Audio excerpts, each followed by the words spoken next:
Welcome back, everyone. We're going to continue our deep dive into the preview reviews for Critical Role Heroes of Exandria.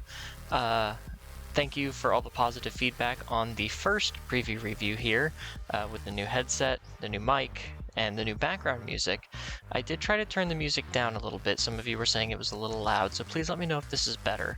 But again, with the way my headphones are, it makes hearing fix this quite difficult for me, so it makes it kind of hard for me to judge sometimes. So we're going to continue our deep dive with Mollymock Tea Leaf Carnival Hooligan. This dude looks neat. He's a 6 hand size, 28 health character with Death, Order, and Void. Interesting symbol spread there. He has Entertainer, Mighty 9, and Occultist. Interesting. He has Enhanced Tenacious, so this enhances playable while he's committed. Lose 1 health, your weapon attack gets +1 damage, and gains Stun 1. Interesting. So this is basically the same ability as... it's not the lethality of Levi Ackerman. Draw your swords from the Attack on Titan Battle for Humanity. That's a death-attuned foundation that sacrifices 1 foundation to give your weapon Stun 1 and +1 damage. Hello, Sam. So that way you can lose a health and sack a foundation for Stun 2 and 2 damage off of the death symbol for your weapons. So that's pretty cool. And then let's see, we have Response once per turn. Reveal up to 2 cards from your hand. After an attack is played, seal 1 rival foundation for each card revealed this way. Your rival may sacrifice 1 face-up foundation to cancel this effect. Interesting. So what's really cool about this is you can use it on your turn and your rival's turn. And you don't have to show a specific type of card, it's just revealed up to 2 cards. And you can say, I'm going to show you these 2 cards in my hand, I'm going to turn off your 2 best foundations. And if your rival doesn't want to lose their 2 best foundations, offensively or defensively, they have to give up 1 face-up foundation. So no sacrificing like a committed face down. They have to get rid of a face-up foundation. It doesn't have to be ready, but it will mean that they're losing access to that card permanently, pretty much. The response, however, is not tenacious. So interesting that the response does not commit him, yet he does have a tenacious enhance.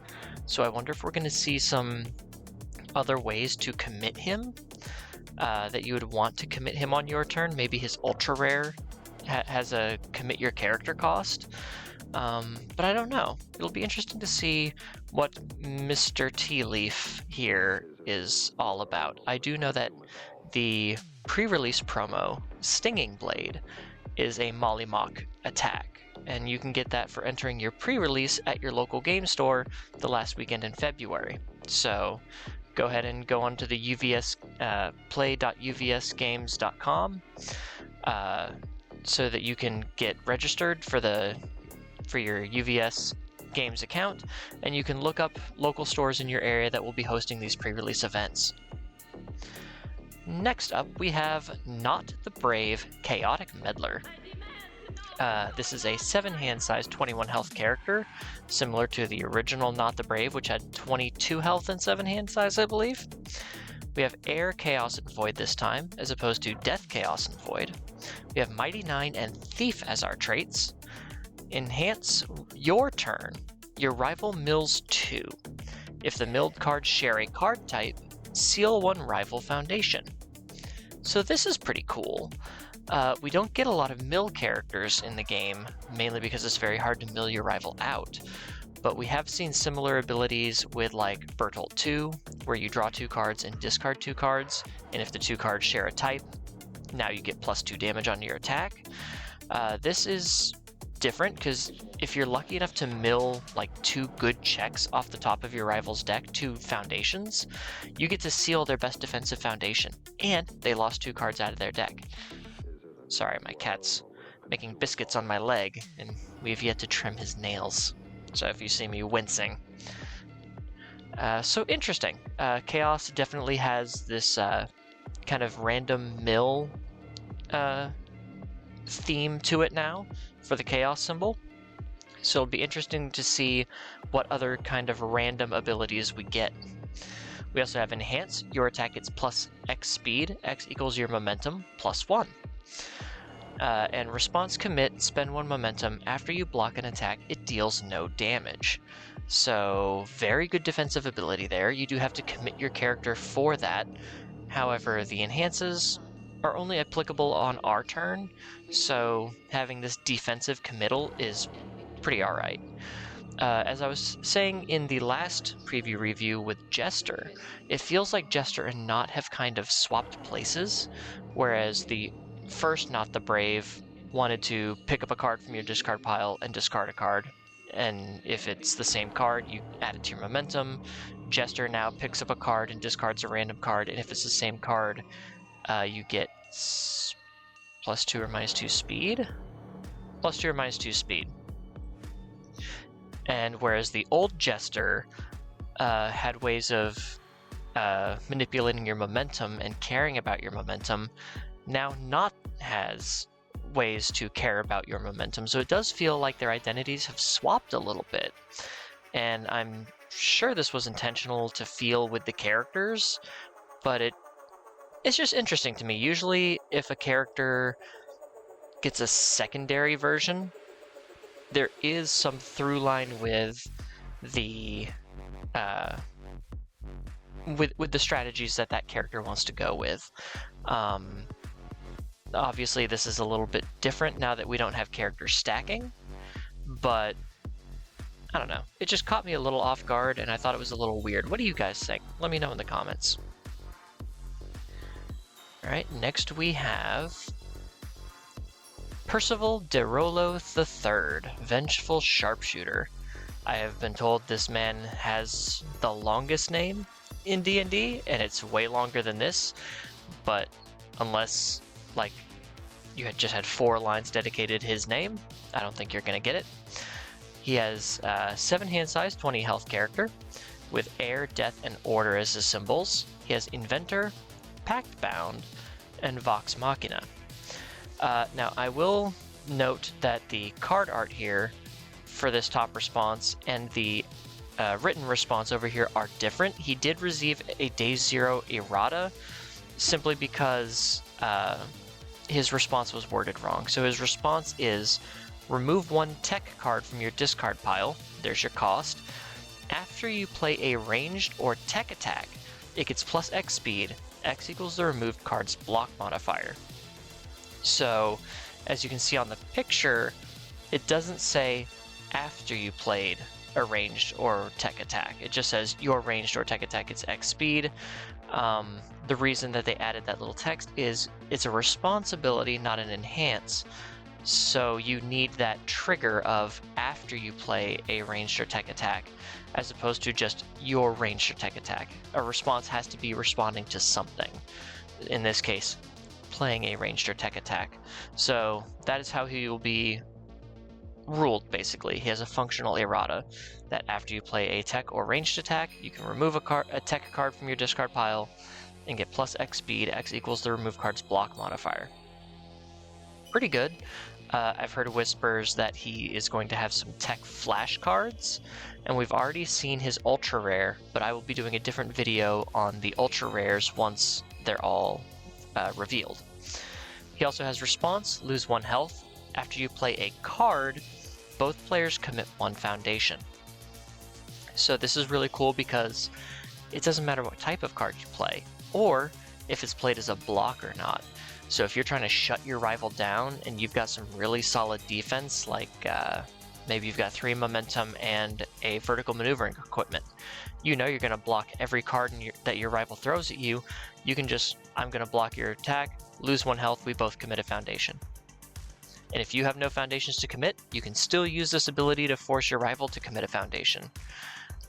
It's really strong, especially if you're trying to shut down their turn and then go in for the kill on your turn.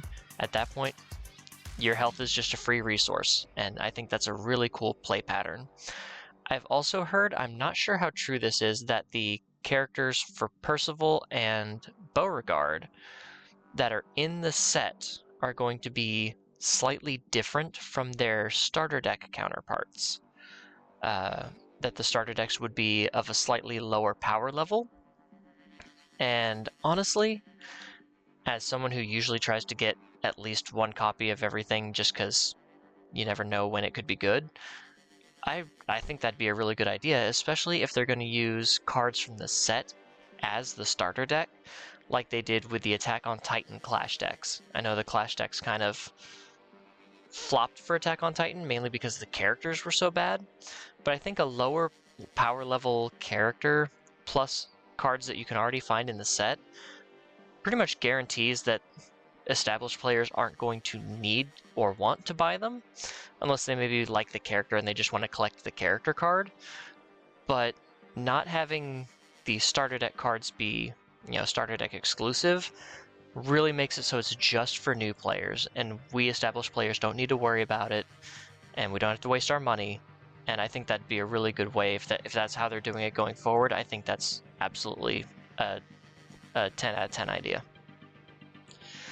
So after Percival de Rollo III, we get Pike Trickfoot, Ferocious Priestess.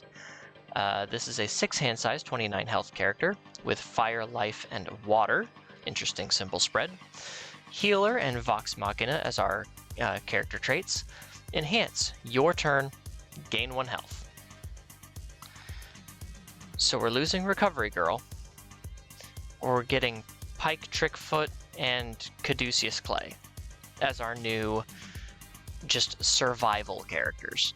Granted, you can only do this gain 1 health on your turn.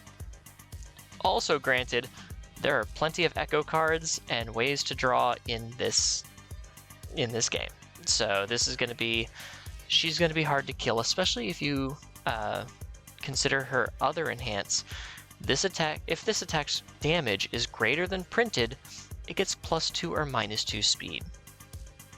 If your rival tries to buff their damage, you just give them -2 speed for free. If you just give your attack +1 damage, you get +2 speed for free. And she has a City Rampage symbol, so that's fun. Giving your attack 3 speed and 1 damage. I do that all the time with Gentle Criminal with City Rampage. So 3 speed, 1 damage, and you can gain a health during every enhanced step on your turn. This character is going to be really good. Like, I know some of these I've said could be like sneaky good, or you could, if you put the thought into them, they can be good. Pike is just very standard good. And I'm not afraid to say that. I think this character is going to be good. She's going to be someone you're going to have to deal with. She has the life symbol, so with all the life attuned life gain, she's going to be really hard to kill, especially with free -2 speed. And she gets free triggers on recuperation time. That life attuned card that says when you gain health, give this attack +1 or -1 damage. So you're gaining 1 health, gaining a damage, then gaining 2 speed.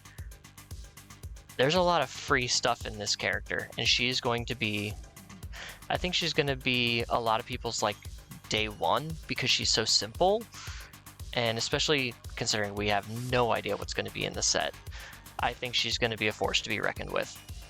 Mark my words, if my words are worth anything. And then lastly, today we have probably the character I'm least interested in, one of the two, Pumat Sol, Magical Proprietor. He's a 6 hand size, 28 health character, Air, Chaos, and Order as the symbols. Hello, Sam again. We have Inventor and Mage. We have Enhance once per turn, remove 1 foundation from your stage, build 1 asset or backup from your hand.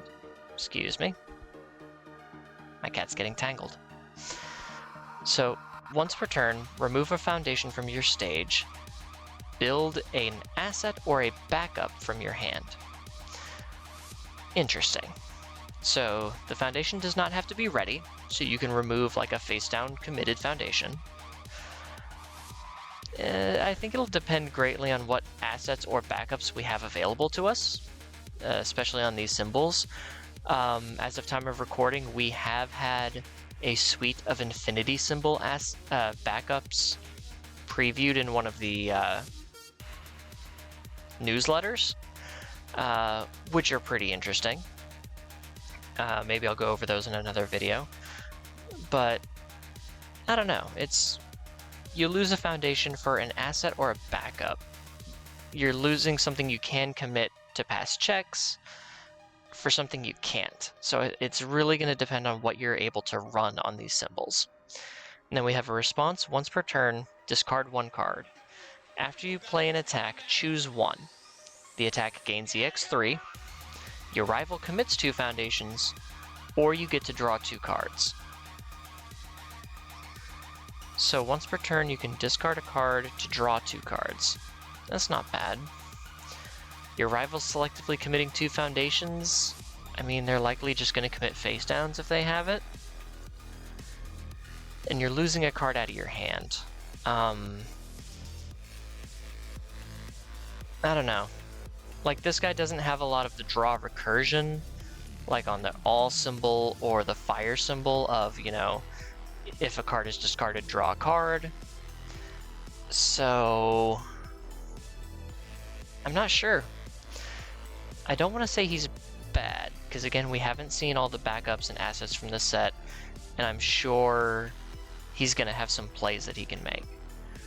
Obviously, he has all 3 walk the dog symbols, so being able to just say, hey, I play an attack, you commit 2 foundations, and then my walk the dog's easier to play.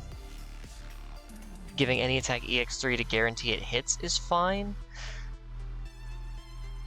I just don't know. He's one you're definitely going to have to put some thought into. And I think this is the only mage character, or at least the only one we've seen so far, that doesn't deal with action cards. I remember in one of the design primer articles, they said that mages were going to be mainly dealing with action cards. So the fact that Pumat Sol here doesn't deal with any action cards is interesting. I don't know. I'm not really excited for this guy. I don't blame anyone who is. He sounds like a really cool character. The fact that he has all these clones of himself walking around. Maybe he has a backup that can act like himself, or an asset. That would be cool if you had an asset or a backup that is him, that he could build in by removing a foundation, especially if it's non-unique, to count as like multiple clones of himself, and each one could be like, oh, response commit, after you play an attack, choose one, and it's one of these 3, so you could double up on that. Or like different options altogether, like after you play an attack, your rival discards a card, or something to that effect, or it gains powerful, or it gains echo. So that way you can have him, and then his backups, which are his clones, which do other things. I could see that kind of build kind of being interesting. I mean, we will see in the next one a character who's solely focused on assets that really, I guess in the lore, he builds multiple robots. So people are thinking that we get the one robot, maybe we get more. So I think that would be kind of cool. And again, it's just going to depend on what he has access to, right? I'm not going to write him off and say he's bad, because I don't have all the facts, and it would be rude of me to jump to such a conclusion. I definitely try not to let my thoughts get ahead of me when I'm looking at deck building. That's going to be all for today's preview review. We have 5 more characters to go through, so there will be 1 more preview review. And then there might not be any more until we get like maybe all of the ultra rares revealed. I might do one for the backups that we just got shown, the party backups. I don't know if that's all of them, but those are certainly interesting and worth going over. So maybe once those get put on UVS Ultra, I'll go through those. But yeah, I'm really enjoying the character designs we've seen so far. I think there's a lot of cool different design space and ways, like as a deck builder, there's so many interesting questions that I have just based on what these characters say that I can't wait to see what the set has answers for. Some of them are definitely more straightforward than others, and others are going to take quite a bit of thinking. But that's one of the things I love about this game, is the puzzle that each character presents. Sometimes when I'm bored, I'll just go through characters and say, hey, who can I try to twist and break and solve their little puzzle? And that's why I love this game, and I will continue to play it no matter what. Even if sometimes I don't like the way design goes, or OP or whatever, I'm going to stick it out because I just love this game, and I love all of the puzzles that it allows me to solve. So if you enjoyed the video, please like and subscribe if you haven't already. Check down below for, again, the list of all of the content creator reveals, so you can see what they think about the cards they were given, as well as my Learn to Play playlist, the Hermit School of Universes, if you are brand new to the game, or just learning and just getting started. The Hermit School playlist will give you all of the resources that you need to help, not master the game yet, but at least find your feet and help you learn if you have any questions. I put a lot of work into it, and it is one of the ways to simply learn the game. But yeah, so that's it for today's preview review, and I will see you guys in the next one. Until then, take care.